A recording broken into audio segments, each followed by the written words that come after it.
आज आपण बनवूया काकडी पोहे। त्यासाठी बघा मी पोहे भिजत घातले होते, स्वच्छ धुवून चांगले बघा असे नितळून घेतलेले आहेत आणि असे चाळणीमध्ये मी काढून घेतलेले आहेत। असे मोकळे मोकळे असे बघा झालेले आहेत। तर कधी पण ना जुने पोहे आणायचे म्हणजे असे होतात मस्त एकदम। कढई मी गरम करत ठेवलेली आहे, त्याच्यामध्ये तेल टाकून घेऊया, गरम होऊन देऊया तेल।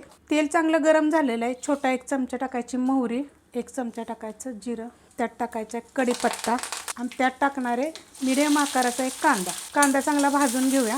त्यात टाकणार आहे मी 2 हिरव्या मिरच्या कमी तिखटवाल्या आहेत। एकदा 2-3 मिनिटं मी परतून घेते मीडियम गॅसवर। त्यात टाकायचं आपल्याला हळद, मिक्स करून घेऊया। आता ह्याच्यामध्ये टाकणार आहे बघा हे भाजलेले शेंगदाणे, मिक्स करून घेऊया। ह्याच्यात टाकणार आहे छोट्या आकाराचं एक टोमॅटो, मोठ्या आकाराचं असलं तर अर्धच टाकायचं। आता हे पण परतून घेते। त्याच्यामध्ये टाकणार एक मीडियम आकाराची काकडी स्वच्छ धुवून किसून घेतलेली, हलके हलके साल काढलेले किसून घेतलेले, परतून घेऊया। त्याच्यामध्ये टाकणार आहे बघा ही कैरी किसून घेतली, एकदम बारीक किसलेली आहे, 1 चमचाभर फक्त आहे।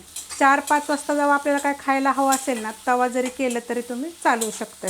चवीप्रमाणे टाकायचं मीठ, हलवून घेऊया। गॅस मी बारीकच केला होता। त्यात टाकणार आहे 1 चमचा साखर, पिठी साखर जरी टाकली तरी चालेल, ही मोठी साखर टाकलेली आहे। थोडीशी टाकायची आपल्याला कोथिंबीर। आता त्यात टाकायचे आपल्याला पोहे टाकून घेतलेले 200 ग्रॅम पोहे होते बरं का। परतून घेते मस्त असं बघा मी परतून घेतलेलं आहे मीडियम गॅसवर। एकदम मोकळे मोकळे असे पोहे झालेले आहेत।